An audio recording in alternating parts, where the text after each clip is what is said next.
I have always been civil with my half-brother.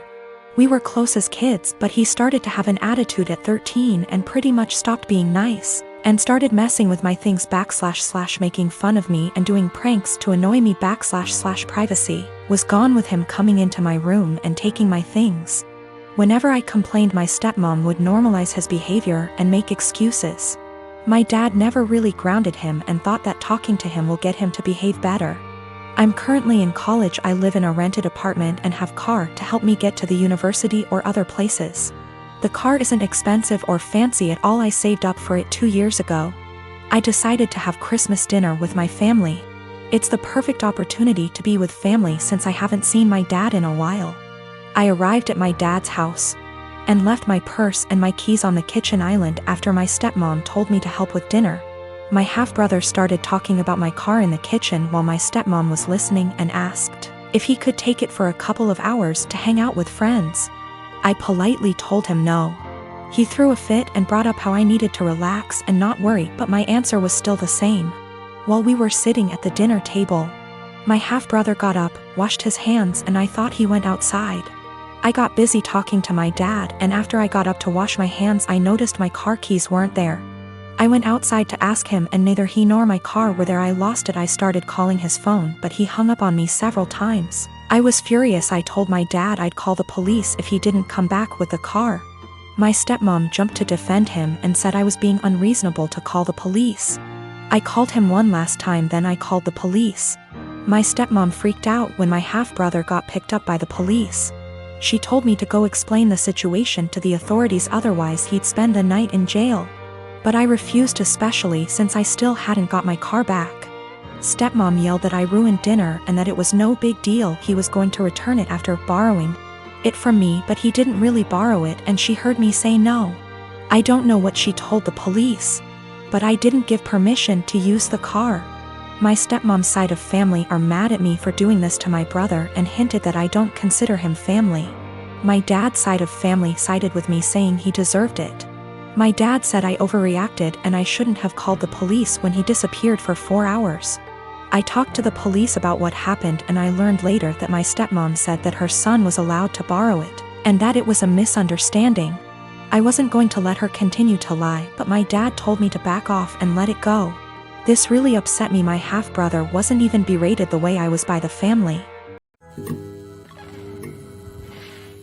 I have 2 kids, Clark and Kent. While they have the same father, only one of them is biologically my child. They were born within 6 months of each other. The boys are currently 6, and for various reasons I have full custody of both of them. I didn't speak to anyone in my family for several years, and we got back in touch in 2019.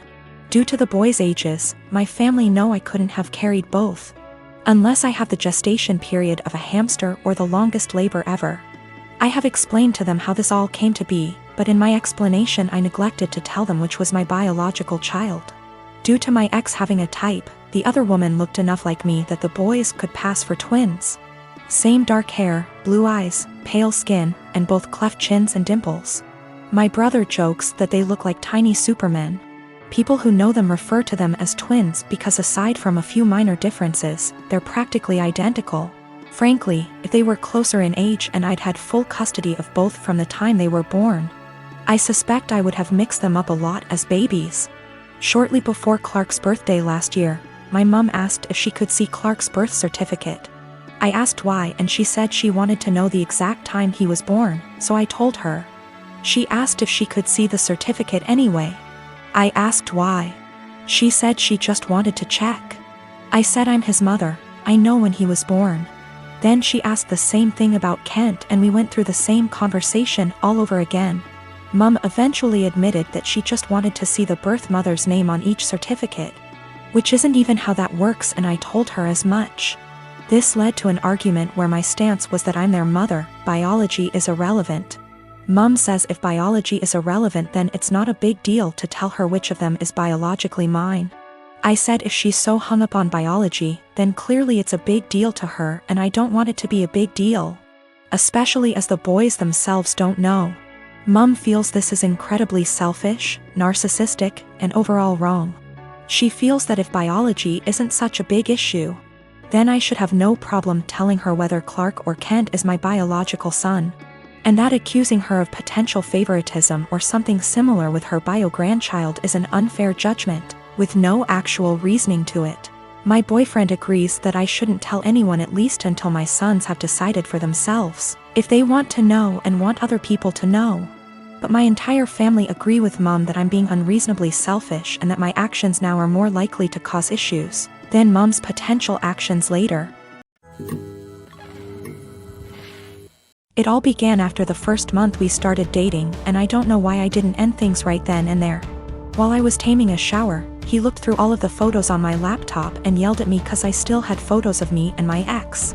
I didn't even remember, cause I don't look at those photos and I guess I was too lazy to delete them. Also, I don't use that laptop so often since it's slow. So, yeah. I wasn't being sentimental. I've always been a nosy person, and I admit I stalked his wall, his exes, even his parents, but it was all public info. I've been alone with his laptop / phone etc., but I've never ever even thought about reading his private conversations. I wouldn't do that to anyone. He doesn't care, though. He memorized my iPad password and he read everything, including some really private posts on Reddit. He yelled at me and broke up with me. He occasionally lurks in my Facebook account, because I'm dumb and I'm always like, no, he wouldn't do that again, but he always does.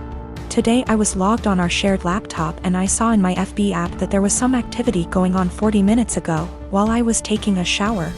I looked the Chrome history, but he had deleted everything. I lost it and I started crying, and he had the audacity to blame me for his trust issues and said that there is something I'm hiding, since I'm reacting this way. I tried to explain I have nothing to hide, but it's just horrible to feel uncomfortable at home. I can't even sleep properly anymore because I'm nervous if he'll decide to randomly read my messages. He scrolled maybe months of my FB searches, which is really embarrassing, and yelled at me again. He said I must be hiding something since I'm so upset. I don't hide anything, and I never gave him a reason not to trust me. Once he dumped me and I grabbed a beer with an old friend and he found out. Blamed me for cheating on him and even complained to my mother. I go to therapy every week, not only because of him, I have other issues. There was this group session and I met a boy who has similar problems to mine, and I felt that finally I'd have someone outside therapy to talk to. He's not my type and I didn't like him in a romantic way. I just felt we could be friends, but my boyfriend found out we've talked once, because he was snooping again OFC. And again yelled at me.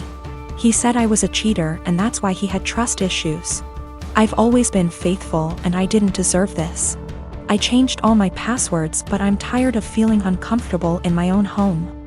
He went out and told me I deserve this, and he's right to invade my privacy, and I have no right to be mad. I don't know what to do anymore. I finally picked up some courage and ended this pathetic excuse of a relationship. 2 days ago he came with his mother, OMG, to collect his stuff and also took the laptop he gave me as present. Which was pathetic. I had been with Carrie for 10 years, best friends since we met at the age of 12 in high school. We had tons of amazing memories. We've traveled to several countries together and made long-term work for 3 years while separated due to studies. Last Thursday I proposed to her in St. Lucia, not in front of anyone mind you, I wanted it to just be private. She didn't say anything and I was thinking, oh shit, did I say or do something wrong? She started crying and said she had something to explain to me. She didn't want to marry me because she'd been sleeping with the coworker she said was just a friend for around 3 months. She said she rationalized it was just a thing that would pass, but it's continued, and she said she loves me so much. More than I'll ever understand, that I've helped her so much and she doesn't even know why she has done this.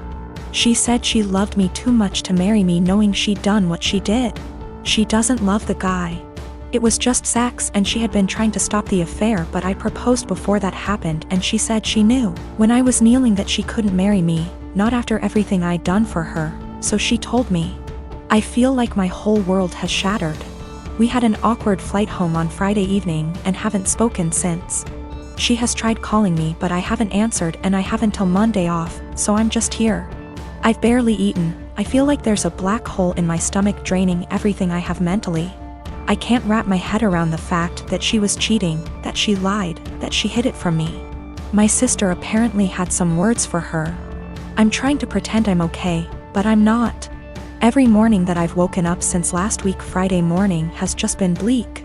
I love her so much, but I've no intentions of getting back together. I don't think I would ever be able to trust her again, much less forgive her, for a very long time. My best friend brought a six-pack yesterday and we drank in the evening. I cried my eyes out in the shower last night. I never cry, not even when my mom, who I was extremely close to, passed away. But I was sobbing like a child last night, and honestly, I would have loved if my mom had been there to tell me it'd be okay. My sister brought over some breakfast this morning and basically made me eat because she knows I haven't really been eating lately. Zero appetite.